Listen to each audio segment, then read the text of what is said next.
আপনি জানেন কি পুরীর জগন্নাথ মন্দিরে ভগবান জগন্নাথ একা নন, এই ধাম রক্ষা করেন স্বয়ং মহাদেব। আজ জানাবো সেই গোপন রহস্য যা ৯৯% মানুষ জানে না। ওম মূল অংশ। ১. লোকনাথ মহাদেব অদৃশ্য প্রহরী। জগন্নাথ মন্দিরের ঠিক পাশে অবস্থিত লোকনাথ মন্দির।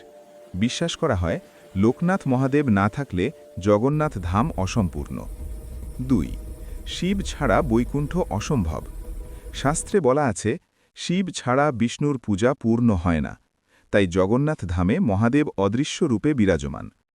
৩. নবকলেবর ও শিবতত্ত্ব।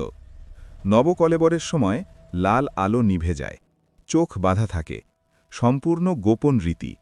এইসব তন্ত্র সাধনার মতো নিয়ম মহাদেবের শক্তির ইঙ্গিত দেয়। ৪. সমুদ্রতট ও মহাদেব। যেখানে সমুদ্র সেখানেই শিব।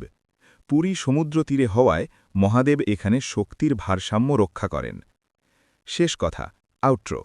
জগন্নাথ দৃশ্যমান আর মহাদেব অদৃশ্য। এই কারণেই পুরী একটি জীবন্ত মহারহস্য। ভিডিও ভালো লাগলে লাইক ও শেয়ার করুন। এমন রহস্য জানতে সাবস্ক্রাইব করুন।